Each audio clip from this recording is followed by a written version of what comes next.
O corpo material, o perispírito sustenta a forma física orgânica, apesar da renovação incessante das células e dos tecidos do envoltório corporal. Apesar de o espírito possuir todas as faculdades, o perispírito desempenha um papel importante nos estados conscienciais, na memória, nas lembranças, no raciocínio etc. Este processo é semelhante à participação do corpo físico na manifestação adequada das faculdades da alma na vida terrena. Por estar ligado intimamente ao corpo material, o perispírito transfere ao envoltório corporal as modificações que nele ocorrem em função das alterações nos estados da alma. De modo semelhante, as ocorrências no corpo material afetam a condição do perispírito e atingem a alma. Qualquer sensação experimentada pelo corpo material passa pelo perispírito antes de chegar à alma. E o que permite que ela tome conhecimento de qualquer fato ocorrido. Por outro lado, os estados da alma repercutem-se no perispírito, transferindo-se e afetando o estado do corpo material. Pelo sono do corpo físico, há um desprendimento parcial do perispírito. Este se emancipa do corpo, permitindo a percepção das realidades espirituais, numa espécie de segunda vista, que não depende do estado de vigília, mas sim do grau de elevação espiritual e das capacidades intelectuais e morais da alma. É graças ao seu perispírito que um espírito consegue atuar sobre o perispírito de um médium. Assim, impõe a sua vontade e promove uma manifestação física inteligente perante os homens. Durante a encarnação, o espírito não se recorda de suas existências passadas, porque o perispírito, tolhido pela força vital, assumiu um movimento vibratório mais fraco, impedindo que as suas lembranças cheguem ao estado de consciência atual. Somente com a morte do corpo material, o espírito consegue retomar a sua vida própria e ter acesso à memória de suas existências passadas. Quando necessário, um espírito superior pode, temporariamente, despertar as lembranças das vidas passadas num espírito inferior, atuando sobre o seu perispírito. Isso é feito, geralmente, para que o espírito avalie o seu passado e consiga programar o seu futuro. Considerações. Como se nota, com clareza, Gabriel Bellani, com suas pesquisas espíritas, não só confirmou a existência, as propriedades e as características do envoltório fluídico do espírito, mas principalmente mostrou o importante papel que desempenha na complexa inter-relação entre a alma e o corpo material, e entre a vida espiritual e a vida material. Assim, confirmou e expandiu consideravelmente os conhecimentos espíritas acerca do perispírito, notadamente no que diz respeito ao processo de encarnação do espírito, a geração de saúde ou de enfermidades no envoltório corporal em função dos equilíbrios ou desequilíbrios da alma e a influência que o corpo material exerce tanto sobre o perispírito quanto sobre a alma, impondo-lhe condições favoráveis ou não de vida. 3. O que disse a Sra. Wen, espírito, a respeito do perispírito. A Sra. Wen, falecida a 8 de junho de 1909, com 63 anos de idade, na cidade de Birmingham, na Inglaterra, transmitiu, no ano de 1913, por intermédio do próprio filho, o respeitável reverendo G. Wen, vigário de Oxford, Lancashire, inúmeras cartas contendo narrativas detalhadas de sua vida no mundo dos espíritos. Pode-se dizer que foram as primeiras revelações amplas e pormenorizadas dos espíritos acerca das condições, atividades mantidas e experiências adquiridas na vida espiritual. Esses depoimentos alcançaram grande repercussão no meio literário e no movimento espírita. O admirável novelista inglês Sir Arthur Conan Doyle deu o seu aval para essa obra, por ela estar condizente com as suas pesquisas e constatações práticas no campo do espiritismo. No Brasil, esse importante livro foi traduzido para o português pelo notável espírita Carlos Embaçaí e publicado pela Federação Espírita Brasileira, com o título de Vida Além do Véu. Graças a essa obra espírita, conseguimos realizar a seguinte compilação ou estudo espírita sobre as revelações detalhadas feitas por um espírito, especificamente sobre o perispírito, fora do Brasil. O perispírito precisa ser desligado do corpo material após a morte. A doente adormeceu, e o fio da vida foi cortado pelos nossos vigilantes amigos. Em seguida, delicadamente, despertaram-na e ele encarou, sorrindo, o rosto benévolo que para ela se inclinava. Todos, naturalmente, não possuem o mesmo grau de desenvolvimento espiritual e, por conseguinte, carecem de tratamento diverso. Muitos, como sabe, não se capacitam, imediatamente, de que estão, como se diz, mortos, porque se sentem vivos e com um corpo, não sendo tão facilmente postas de lado suas anteriores e vagas noções do estado depois da morte. Algumas vezes, porém, aqueles que são mais esclarecidos compreendem de pronto que passaram para o mundo dos espíritos e, então, a nossa tarefa é fácil. O perispírito apresenta-se para o espírito como um corpo sólido e real. Bem sabeis que, embora não sejam de carne e sangue materiais, em todo caso os nossos corpos são tão sólidos e reais como os que abandonamos. E bem sabeis que esses corpos do nosso estado atual correspondem muito mais eficientemente ao espírito que os que anteriormente usávamos. O perispírito retrata fielmente as condições do espírito. Aqui, o corpo espiritual, um perfeito índice do espírito, expõe os seus característicos. Devo dizer, ainda, que as cores a que me referi são comunicadas, até certo ponto, aos nossos vestuários e as que predominam servem para classificar-nos em nossas várias esferas e graus. O perispírito situa o espírito num ambiente condizente com o seu grau de evolução espiritual e moral.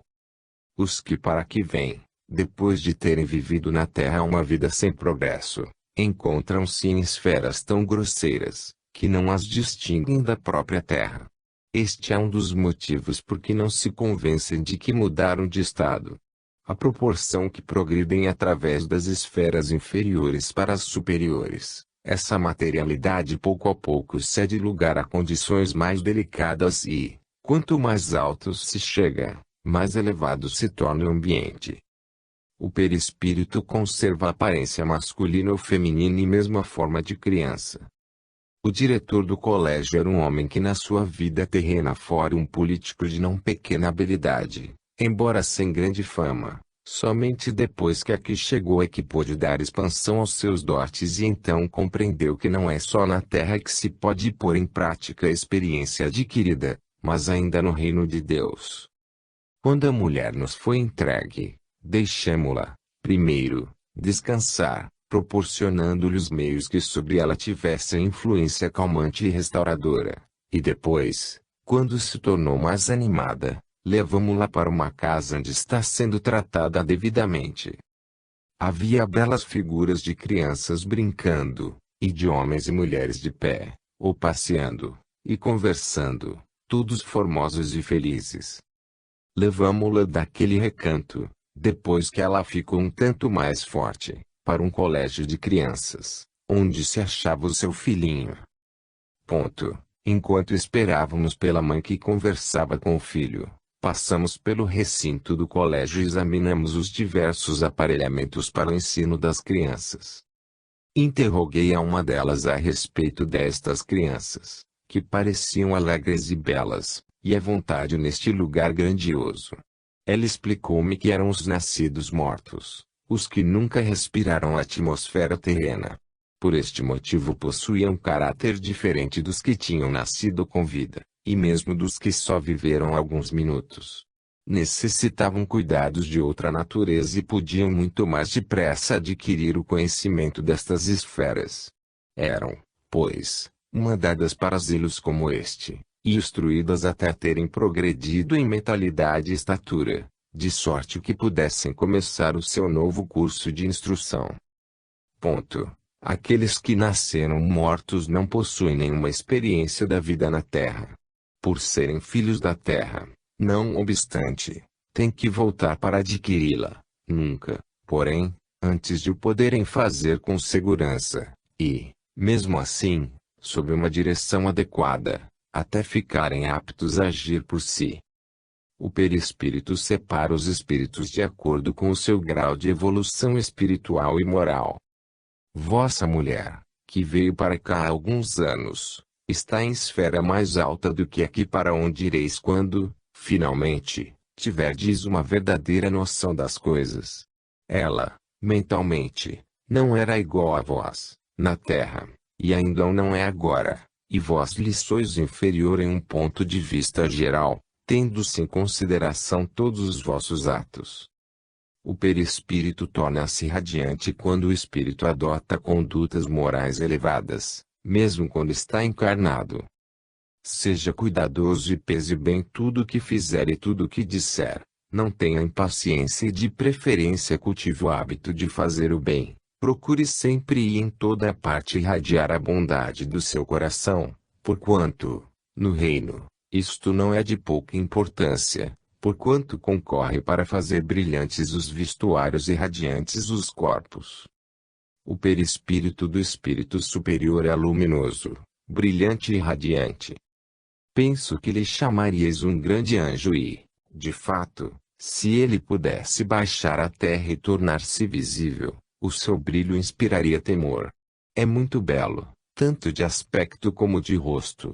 Se dissesse que era radiante, brilhante, luminoso, talvez o descrevesse melhor. O perispírito do espírito superior é invisível para o espírito inferior.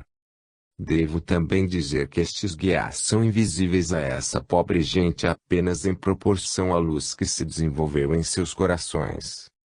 Nem sempre vemos os mensageiros que vêm a nós das esferas mais altas.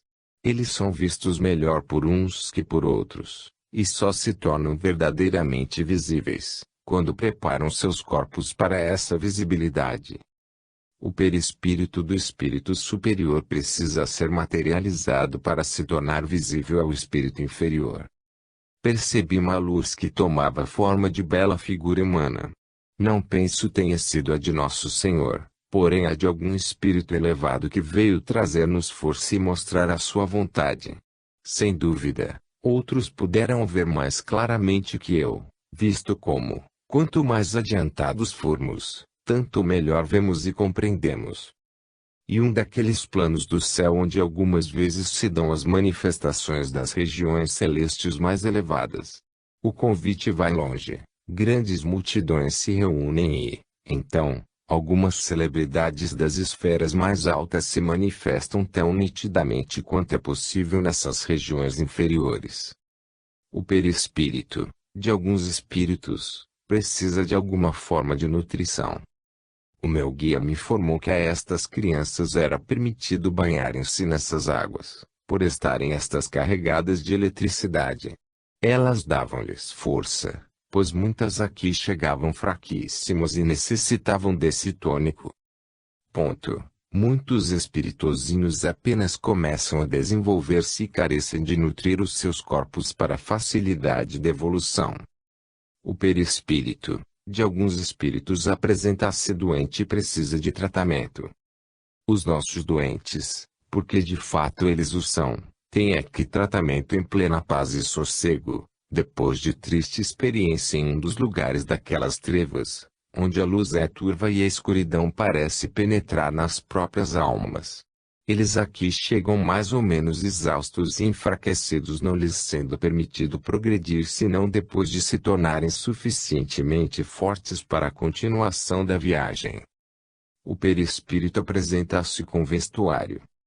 A atmosfera também influi no nosso vestuário, na sua contextura, na sua cor, assim como na nossa própria personalidade. Por maneira que, se fôssemos todos da mesma qualidade espiritual, nossas roupas teriam as mesmas cores e os mesmos tecidos, em virtude da influência atmosférica que as modifica de acordo com nossos caracteres. Também a cor da nossa roupagem se modifica conforme a parte do terreno em que nos achamos.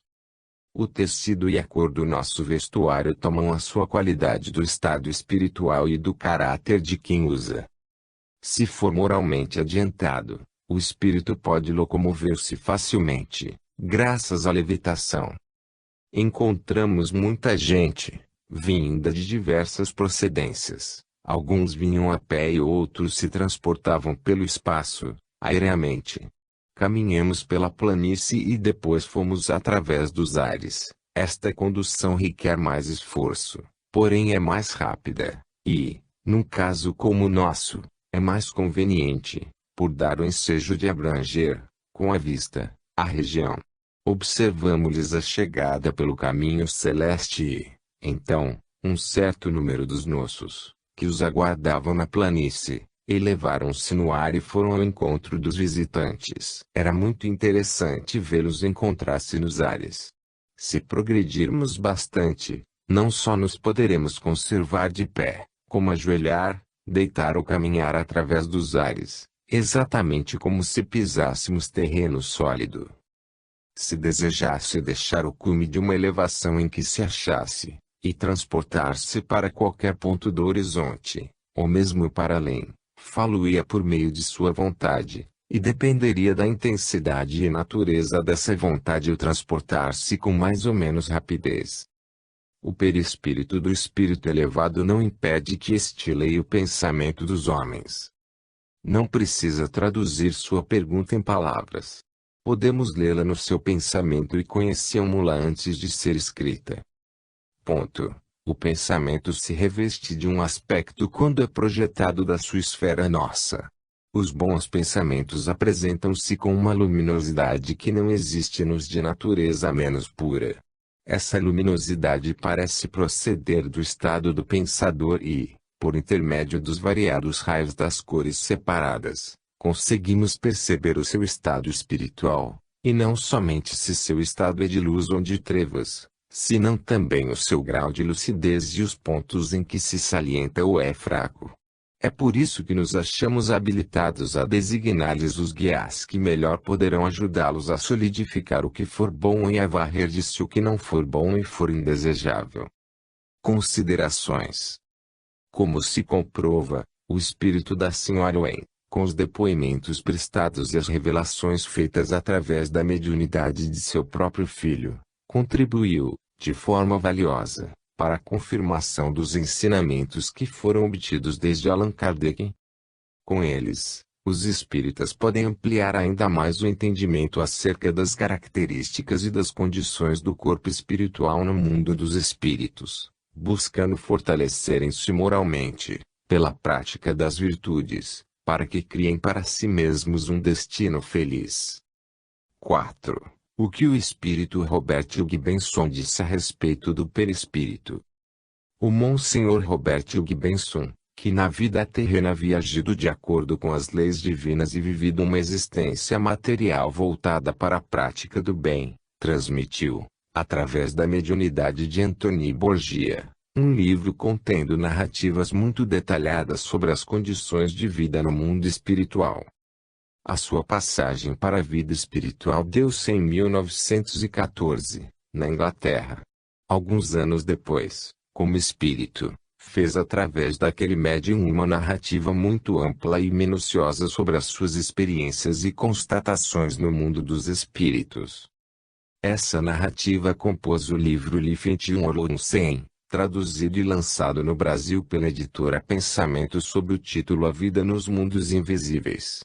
A obra está dividida em duas partes, além desta vida e do mundo invisível.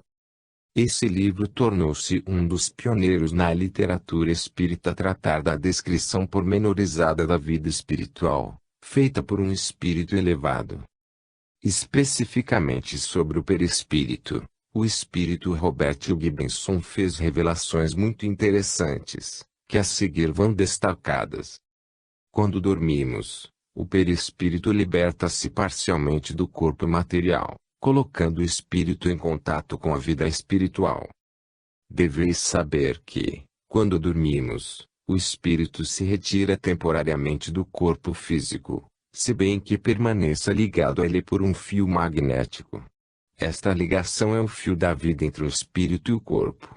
O espírito, assim liberto, ou permanece nas vizinhanças do corpo ou gravitará para a esfera que seus atos terrenos lhe terão dado direito de frequentar. O espírito passa, portanto, parte da sua existência em terras espirituais. E é nessas visitas que encontramos parentes e amigos que morreram antes de nós. É também nessas visitas que os pais podem encontrar seus filhos, e assim observar seu crescimento. Na maioria dos casos, os pais não podem penetrar na esfera dos próprios filhos, mas há inúmeros lugares onde tais encontros podem ocorrer. Ponto. Quando chegar em definitivo ao mundo espiritual, não pode haver problema para reconhecer um filho, porque o pai viu o filho e observou seu crescimento da mesma maneira que o teria feito se a criança permanecesse na terra. O perispírito do espírito elevado recupera-se logo da grande transição. Soube logo da mudança que se operara em minha condição. Por outras palavras, fiquei sabendo que havia morrido. Sabia, contudo, que, ao mesmo tempo, estava vivo, isto é, que me havia libertado da moléstia e me achava de pé, olhando ao redor. Em momento algum me perturbei, embora estivesse assaz interessado em saber o que viria a seguir, pois me sentia na posse de todas as minhas faculdades mentais, e realmente num estado físico nunca antes experimentado. Ponto. Lançando-me fora do corpo material, deixara com ele a minha doença. A nova sensação de bem-estar e libertação das mazelas do corpo era tão agradável, que a compreensão total do fenômeno deveria levar algum tempo. O perispírito do espírito recém-desencarnado precisa de descanso para a recuperação das suas energias. Sugeriu que, como tinha chegado recentemente às regiões espirituais, era aconselhável descansar primeiro ou pelo menos não me fatigar muito com observações. Ponto. Meu guia perguntou-me se estava cansado. Eu não tinha a sensação comum do cansaço terreno, mas sentia ainda algo como a necessidade de repouso do corpo. Disse-me que essa necessidade era proveniente da minha última doença, e que, se quisesse, podia passar por um profundo sono. Ponto. Meu guia aconselhou-me a descansar, que ele ia retirar-se. Quando me sentisse inteiramente repousado, bastava dirigir-lhe meus pensamentos, e ele voltaria imediatamente. Ponto. Entrei em agradável estado de sonolência. Embora inteiramente consciente do que me rodeava, sentia-me invadido por novas energias que fortaleciam todo o meu corpo. Era como se me tornasse cada vez mais leve, dissipando-se para sempre os últimos restos de minha condição terrena. Por quanto tempo permaneci nesse estado não posso avaliar, mas pouco a pouco um suave torpor invadiu-me e, quando despertei, foi com aquela disposição de saúde que na Terra chamamos de rigidez. O perispírito precisa de tratamento, dependendo do tipo de morte do corpo material. Era um lar para repouso, destinado àqueles que chegassem ao mundo dos espíritos depois de longa enfermidade ou que haviam tido violento passamento. Ponto.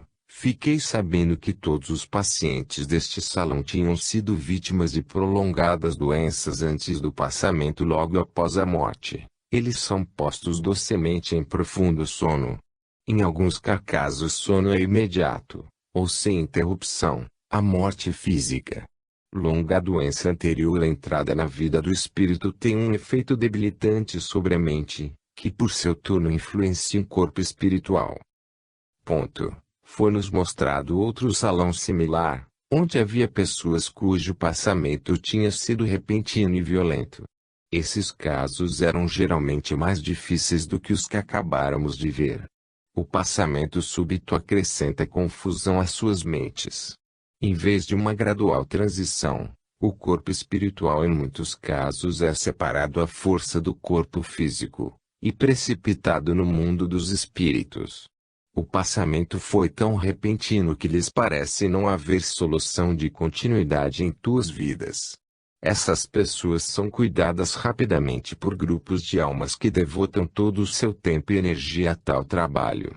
E agora podíamos ver o resultado de tal labor. O perispírito doente é tratado por espíritos especializados nessa tarefa. Nas mansões de repouso há enfermeiras e médicos para tratar daqueles cuja última enfermidade na terra foi longa e dolorosa, ou cujo passamento foi violento e repentino. Esses lugares de repouso se multiplicaram consideravelmente desde que aqui cheguei. Em consequência disso houve necessidade de mais enfermeiras e médicos. Nas alas de descanso, porém, os médicos e enfermeiras estão sempre de plantão, apesar do que estiver acontecendo em outros pontos da esfera. Sua devoção ao dever é imediatamente premiada, porque durante as festividades os ilustres visitantes dos reinos superiores fazem visitas especiais aos sanatórios de descanso, onde cumprimentam pessoalmente cada um dos membros do pessoal. O perispírito, de alguns espíritos, precisa de descanso ou repouso, até recuperar a saúde. Há descanso bastante para aqueles que dele necessitam, mas, quando o repouso lhes devolveu vigor e saúde, volta-lhes o desejo de realizar algo de sensato e útil, e não faltam as oportunidades. O perispírito do espírito elevado, tendo superado o choque da morte do corpo material, apresenta-se com bom estado de saúde. A doença final, a mais séria, foi demais para o pobre corpo, e sobreveio a minha transição. Imediatamente senti o que é ser uma criatura em espírito. Ao deparar com Edwin, sentia-me fisicamente um gigante, apesar do fato de que acabava de deixar um leito de doença. Com o passar do tempo senti-me melhor ainda. Não tinha a mínima sombra de dor e sentia-me leve como se na verdade não tivesse corpo algum. Minha mente estava completamente alerta e eu me dava conta de meus membros somente quando precisava mover-me, aparentemente sem nenhuma das ações musculares que me eram até então familiares.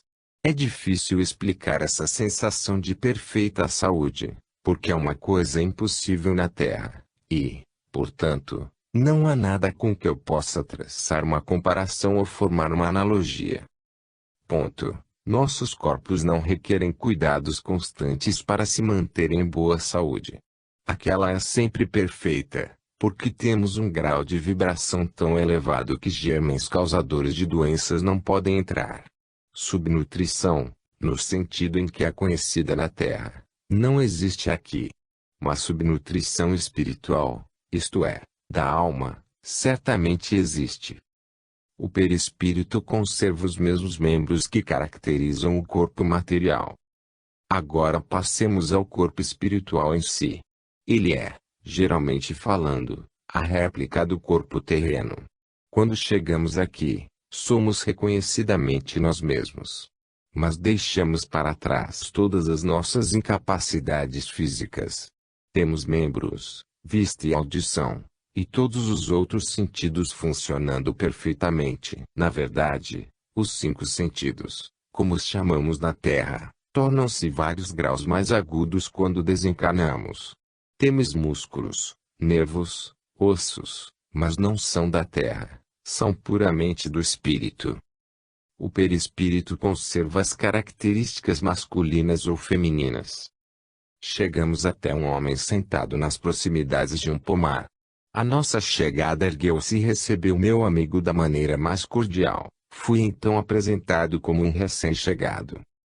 Aquela jovem era, como eu, uma recém-chegada e contou-nos como alguns amigos lhe ensinaram a extrair das flores tudo quanto elas profusamente oferecem. Ele voltou acompanhado de um homem cujo aspecto logo me fez compreender que tinha vindo de um plano mais elevado, em resposta ao chamado de Edwin. Fomos recebidos com grande alegria pelo proprietário, que nos levou a conhecer sua esposa. Ela era encantadora e podia-se ver que ambos formavam um par ideal. Era um homem de meia idade. Tinha um certo quê de prosperidade em decadência, e as roupas que usava eram mal cuidadas. Recebeu a mim e a Ruth de sobresseio carregado e não falou imediatamente. O perispírito conserva temporariamente a forma de criança. Às crianças daqui, de todas as idades, é dado um tratamento e cuidado que nunca seria possível na Terra. A criança, cuja mente ainda não está completamente formada e não está contaminada pelos contatos terrenos, ao passar a espírito acha-se num reino de extrema beleza, presidido por almas igualmente belas. O reino destas crianças chama-se o berçário do céu, e quem quer que tenha a fortuna de o visitar, sabe que não há termo mais adequado.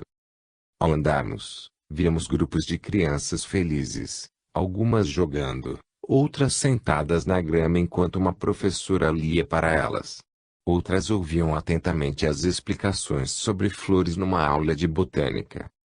Nesta esfera, nos disseram, há crianças de todas as idades, desde o bebê, cuja existência na Terra não foi além de alguns minutos ou que nem chegou a ter existência própria, ao jovem de 16 ou 17 anos. O crescimento mental e físico da criança no mundo espiritual é mais rápido do que no mundo terrestre. O reino das crianças é uma cidade em si, contendo tudo que grandes mentes, inspiradas pela mente suprema, podem fornecer para o bem-estar, conforto, educação, prazer e felicidade de seus jovens habitantes. O perispírito do espírito recém-desencarnado apresenta-se vestido com roupas semelhantes às que usava de hábito. Meu corpo material jazia sem vida, mas ali estava eu, o eu real, vivo, e bem vivo. Examinei-me, a mim mesmo, a fim de verificar como estaria agora vestido, pois que me levantara de um leito de morte e não poderia estar em condições de mover-me para além do próprio quarto. Grande foi minha surpresa ao notar que vestia as roupas habituais, exatamente as mesmas que usava quando me movimentava livremente pela casa em boa saúde. Agora, eu me encontrava vivo e bem vivo, dono de minha verdadeira mente e vestido com as roupas habituais. Forneci-lhe alguns pormenores a meu respeito e como estivesse ainda usando minha vestimenta terrena, ou melhor, a sua equivalente. Foi-lhe possível identificar-me com o que eu havia sido profissionalmente. Muita gente, para não dizer a maioria, desperta nestes reinos vestida com a cópia das vestimentas que usava na Terra na época de sua transição. É razoável que isso aconteça porque tal vestimenta é costumeira, especialmente quando a pessoa não tem previsão das condições do mundo espiritual. E assim permanece até que o queira. O tipo de vestimenta do perispírito varia de acordo com o grau de elevação do espírito e o local onde se encontra. Eles tinham o direito de usar suas roupas de espírito em virtude de serem agora habitantes perenes do reino em que estávamos. E essas roupagens eram eminentemente apropriadas tanto ao lugar como à situação. E difícil descrevê-las porque depende de conseguirmos ou não compará-las a algum tecido terreno. Assim que expressei o desejo de desfazer-me das roupas terrenas, elas se desvaneceram, dissolvidas, e achei-me envolto em meu especial manto espiritual, igual aos que via em meu redor. O Dieguin também fora mudado da mesma maneira, e notei que irradiava mais luz do que o meu Yudhruti. Nos limites dos reinos superiores, podíamos ver muitas almas, envolvidas nas mais tênues vestimentas, cujas cores suaves nem pareçam pertencer-lhes, mas flutuar à roda dos tecidos, se é que se podia chamá-los de tecidos. Nas fronteiras dos reinos inferiores, ao olhar para Ruth notei que suas vestes, bem como as de Evin, haviam tomado uma tonalidade cinza, e vi também que as minhas tinham passado por igual alterado. Isto nos deixou perplexos. Mas o nosso amigo explicou que este esmaecer de cores era apenas uma lei natural, e não significava que tivéssemos perdido as primeiras cores. As vestimentas espirituais variam tanto quanto variam os reinos.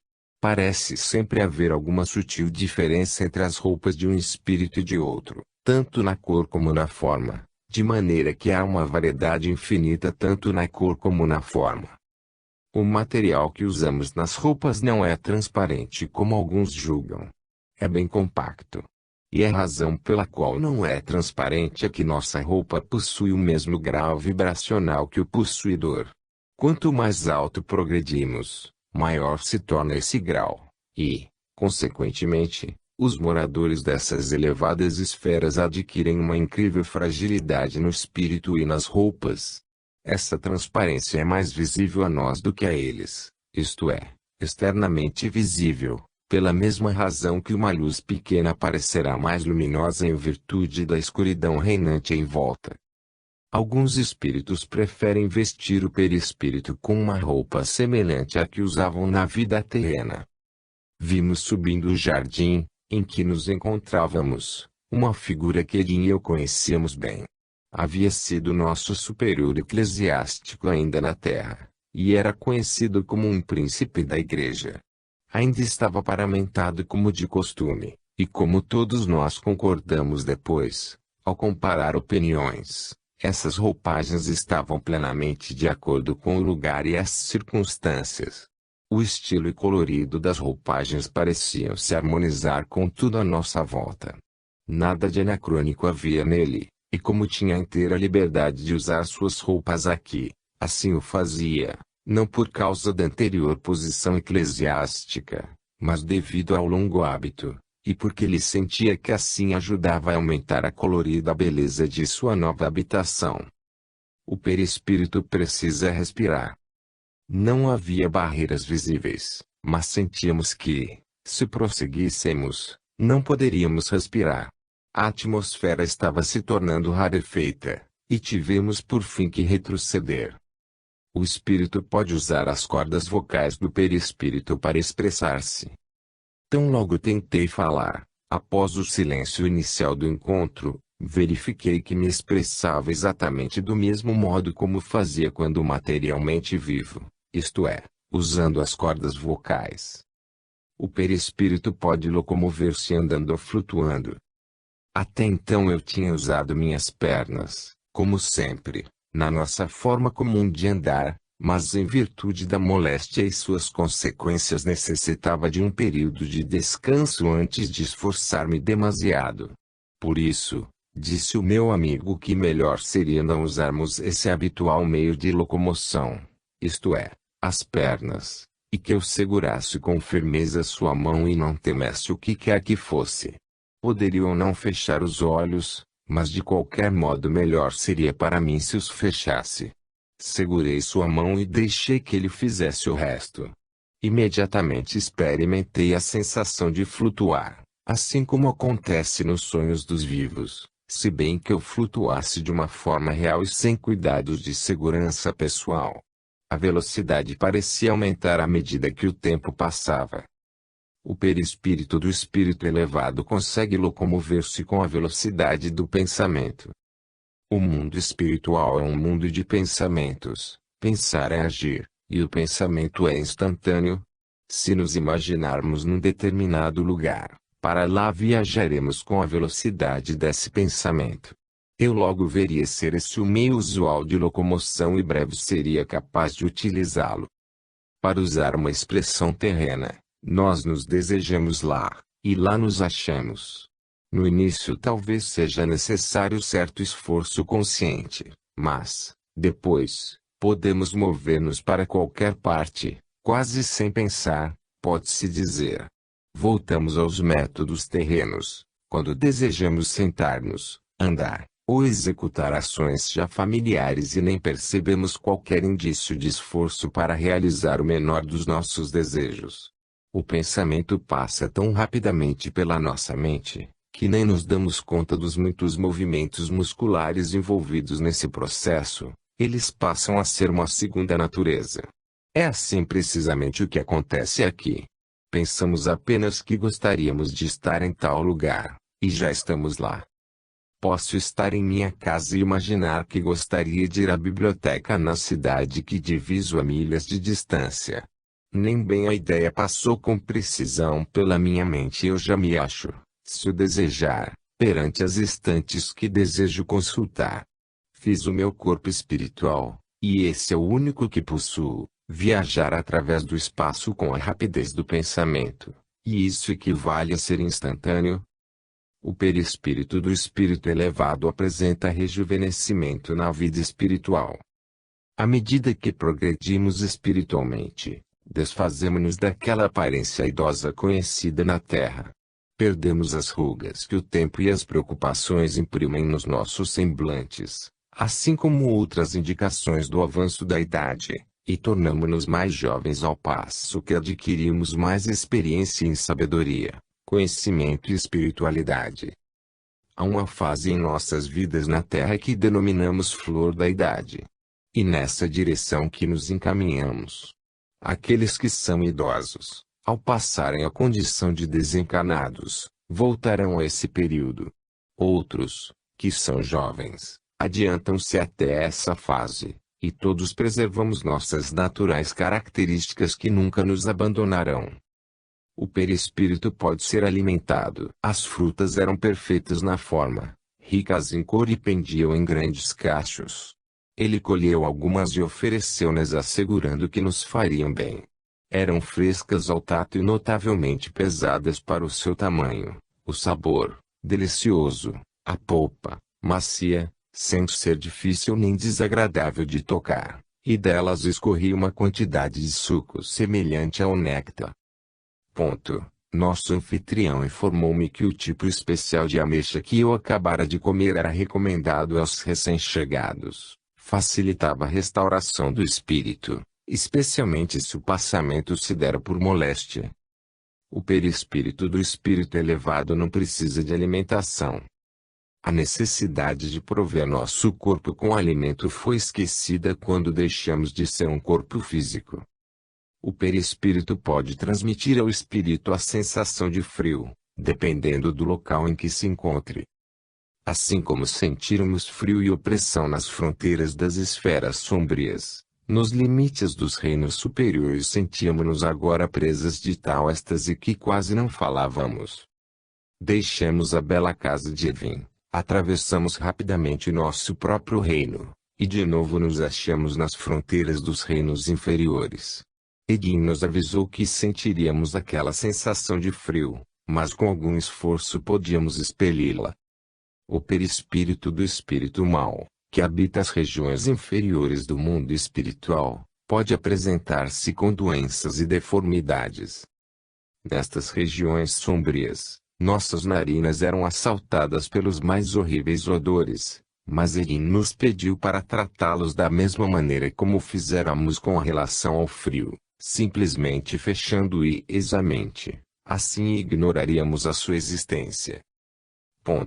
Ocasionalmente podíamos ver de relance os rostos de alguns que passavam por nós. Eram inequivocamente maus, mostrando a vida de vício que haviam levado sobre a terra. Podíamos ver, ao caminharmos, bandos inteiros de almas aparentemente enlouquecidas, a caminho de intentos maléficos. Seus corpos apresentavam externamente as mais horripilantes e repulsivas deformidades, o absoluto reflexo de suas mentes malsãs. Muitos pareciam velhos, mas me disseram que apesar de estarem ali há muitos séculos, não era tanto a passagem dos anos que assim os desfigurava, mas sim a maldade de suas mentes. Alguns habitantes das camadas inferiores do mundo espiritual tinham seus membros incrivelmente deformados, e em alguns casos os rostos e cabeças haviam retrocedido a meras caricaturas de configurações humanas. Aproximamo-nos de uma das formas subhumanas que jazia sobre umas das rochas. O que restava de suas roupas podia ser facilmente dispensado, visto que consistia apenas de imundos trapos, através de cujos rasgões se via carne com aparência inanimada. Os membros eram tão magros que se esperava que a pele se rasgasse sobre os ossos salientes. Mãos em formato de garras de aves de rapina, mostravam-nas incrivelmente crescidas. A face desse monstro nem era humana, tão deformada e horrível. Fitamos longamente esse destroço humano, e imaginamos que ações terrenas o haviam reduzido a esse estado de degeneração. Já estava havia várias centenas de anos no mundo espiritual, podia-se ver pelos restos esfarrapados de sua roupa, que indicava pertencer a eras passadas. Cada crime cometido contra outros tinha revertido contra ele, e enfrentava agora, como já o vinha fazendo havia centenas de anos, a recordação indelével de todos os males que perpetrara contra seus semelhantes. O corpo espiritual está sujeito a deformidades. As tempestades da vida podem distorcer um corpo, e se essa vida foi espiritualmente feia, o corpo espiritual será similarmente torcido. Mas se a vida terrena foi sã, o corpo espiritual será correspondentemente são. O perispírito não impede que o espírito elevado transmita o seu pensamento a outros espíritos. A questão da linguagem não oferece dificuldade porque não somos obrigados a falar alto. Podemos transmitir nossos pensamentos uns aos outros com a inteira certeza de que eles serão recebidos pela pessoa a quem nos dirigimos mentalmente. Assim, as línguas não constituem barreiras. O perispírito do espírito elevado não impede que a sua memória funcione com precisão. Adquirir conhecimentos aqui não é enfadonho, porque a memória trabalha perfeitamente, isto é, infalivelmente, e os poderes da percepção mental não são tolhidos ou confinados por um cérebro físico. Nossas faculdades de compreensão são aguçadas, e a expansão intelectual é firme e certa. Descobri que minha mente era um verdadeiro depósito de fatos referentes à minha vida passada. Cada ação que eu realizara, cada palavra emitida, cada impressão recebida, cada fato sobre que eu lesse, cada incidente testemunhado, tudo isso descobri estar indelevelmente registrado em meu subconsciente.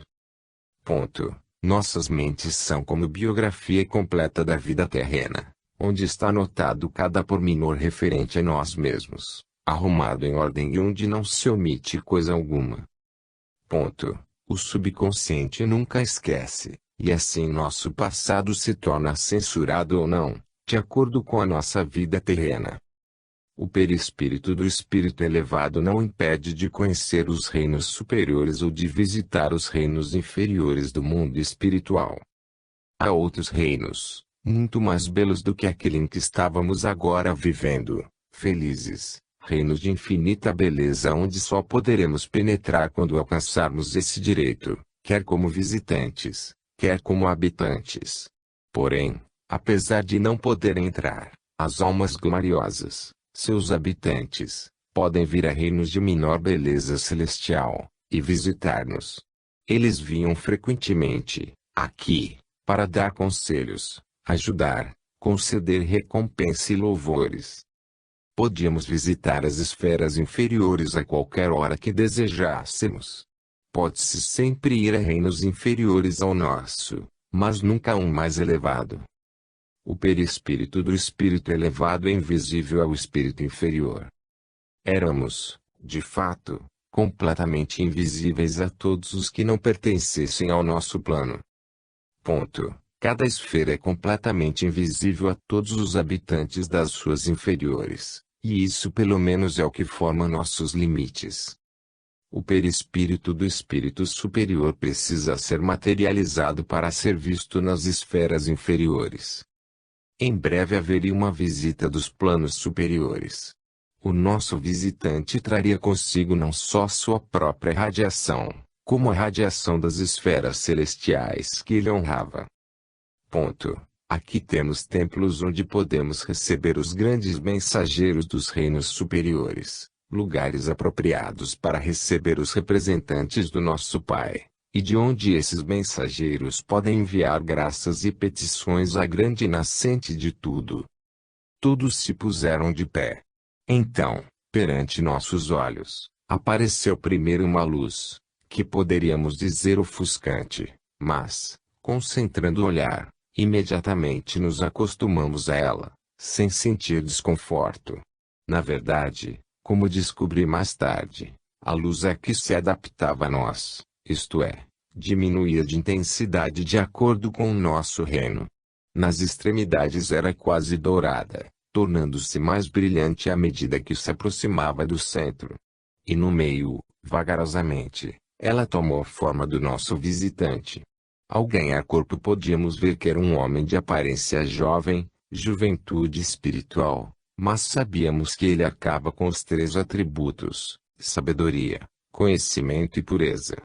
Seu semblante irradiava a transcendente beleza, os cabelos eram dourados, e em torno de sua cabeça brilhava um diadema de luz.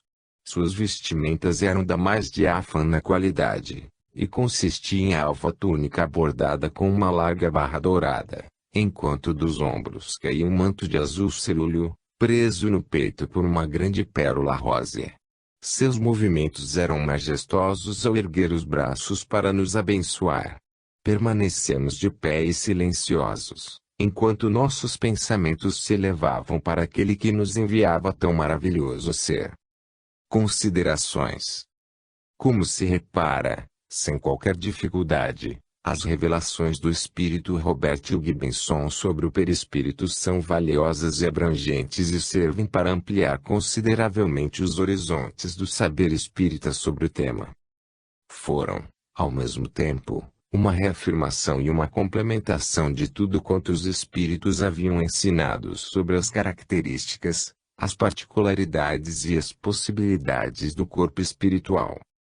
Sem dúvida alguma, as revelações desse espírito corroboram os ensinamentos e conhecimentos espíritas e confirmam a necessidade de nossa preparação para a grande transição, bem como para a adaptação às realidades espirituais que marcam a continuidade da vida da alma no mundo espiritual. Com as descrições das excelentes condições de vida experimentadas pelos espíritos superiores, conscientizamo-nos de que vale a pena sermos homens de bem na vida terrena. 5. O que o espírito Patrícia disse a respeito do perispírito? O espírito Patrícia transmitiu através da psicografia de sua tia, a médium Vera Lúcia Marinzec de Carvalho, 4 livros que se tornaram muito conhecidos dentro e fora do movimento espírita: Violetas na Janela, Vivendo no Mundo dos Espíritos, A Casa do Escritor e o Voo da Gaivota. Nos 2 primeiros livros, o espírito Patrícia narrou detalhes da sua adaptação, atividades e condições de vida no mundo espiritual. Nesse contexto, fez revelações muito importantes acerca do perispírito, chamando a atenção dos estudiosos desse tema. O perispírito conserva a mesma forma e aparência masculina ou feminina que o envoltório corporal teve na vida terrena. Virei a cabeça devagar observando o quarto e então vi ao lado do meu leito, sentado numa poltrona, um senhor. Não conhecia o local e nem aquele senhor, que calmamente continuava a sorrir. Não tive medo e nem me apavorei. Vovó entrou no quarto de mansinho. Estava diferente, mais bonita, esperta e sem seus grossos óculos. Foi agradável conhecer Antônio, Alexandre, Arthur e tantos amigos, companheiros desencarnados, trabalhadores do nosso centro espírita. Vovó não exagerou. Suas amigas eram agradáveis e empáticas. Foi na Praça Redonda que conheci Ana. Ela também estava a passear. O perispírito conserva a aparência de jovem ou de criança. Achei-o bonito. Seu aspecto é jovem, louro de olhos azuis verdeados. Senti que o conhecia. Gosto muito quando grupos de jovens apresentam suas peças teatrais. As crianças também gostam dessa atividade e se apresentam muitíssimo bem. Ana cuida de 7 crianças na idade entre 3 e 4 anos. As crianças estavam no parque. O coral infantil veio nos brindar com além das canções infantis, natalinas e alguns salmos. Estavam todos vestidos de maneira igual, de amarelo clarinho. São lindas, não há crianças feias. Todas saudáveis e felizes. Gostam de cantar, encantam quem as escuta. São tão alegres que irradiam felicidade. Jovens e crianças organizam recitais, danças, palestras, encontros para conversar e ouvir músicas. Isto é para que ocupem o tempo e não sintam a saudade dos encarnados. Distraem-se suavizando suas próprias lembranças. O perispírito apresenta-se vestido com roupas. Estava com ótima aparência. Ajeitei meus cabelos. Voltei ao quarto, abri o armário e deparei-me com algumas de minhas roupas. Não gostava de ficar com roupa de dormir, Escolhi uma calça jeans e uma camiseta amarela e me troquei. E estas roupas? São minhas. Como vieram parar aqui? Certamente não são as mesmas. Encarnada vestia roupas da matéria. Aqui são diferentes. São roupas próprias para desencarnados. Estas são cópias das que tinha. Plasmei para agradar-lhe. Troque-as à vontade. O perispírito de alguns espíritos apresenta-se com a forma, aparência, roupas e utensílios semelhantes aos que tinham por hábito usar na vida terrena. Muitos desencarnados, ao querer identificar-se entre os encarnados, podem plasmar óculos, ou até mesmo deficiências. O livre-arbítrio é respeitado. Conheço alguns espíritos bons, trabalhadores do bem, que não querem se desfazer das deficiências, dos óculos ou das bengalas. Estão bem assim, usam porque querem. Muitos espíritos gostam de continuar se vestindo como faziam quando encarnados. Nunca vi um espírito esclarecido com roupas extravagantes. São simples, vestem-se como gostam. O perispírito precisa ser desligado do corpo material, após a morte. Estudamos os pontos de força e vimos em filmes como é desligar o perispírito do corpo morto. As equipes de socorro que fazem este desligamento trabalham normalmente em grupo de 3 a 4 socorristas. Para trabalhar nesse processo, fazem longo estudo e treinamento e só podem desligar, de imediato, poucas pessoas. O desligamento se faz de várias formas. Minutos após a morte do corpo, dias ou meses. Isso depende do merecimento de quem desencarna. O perispírito precisa de algum tipo de alimentação. Patrícia. Venha comer. Pensei que não fosse mais necessitar de alimentos. A impressão de encarnado não se perde da noite para o dia. Lembro-lhe que o perispírito de que agora está revestida é ainda a matéria. Somente aos poucos deixará de se alimentar e, para isto, é necessário aprender a se prover de outras fontes de energia. O perispírito do recém-desencarnado conserva, por um tempo bastante variável, as impressões, os reflexos, os hábitos e as necessidades do corpo material, variando esse tempo de acordo com a elevação moral e espiritual de cada um.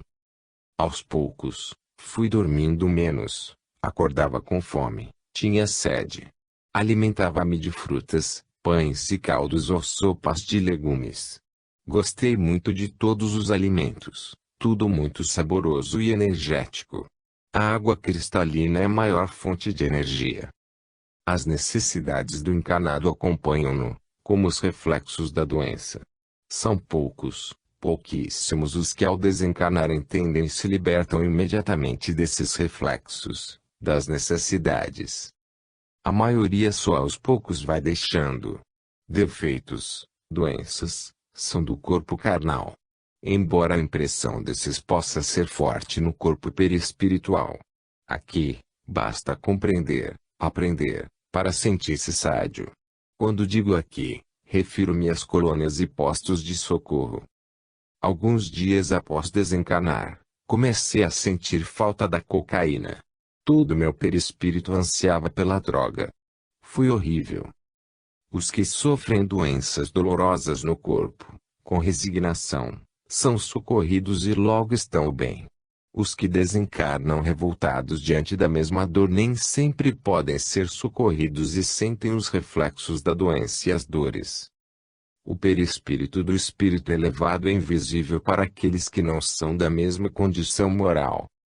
Sentados sobre o muro estavam espíritos ociosos, feios e sujos, contando anedotas, gargalhando. Não nos viram, só o conseguiriam se nós assim quiséssemos permitir. Somos mais sutis, e eles veem os que vibram igual à matéria. Para serem vistos pelos espíritos de condição moral inferior, os moralmente mais elevados materializam o perispírito. Raimundo fez-se visível aos desencarnados. Irradiou grande luz, que por momentos os tonteou. Os desencarnados temeram, tentaram fugir e não conseguiram sair. Raimundo falou com eles. Convidou-os a uma libertação, a um tratamento. O perispírito respira e tem facilidade de locomoção. Vovó, não é estranho estar respirando. Como disse, logo estarei volitando, voando, mas ao mesmo tempo respiro e sinto o coração bater. Você sabe que,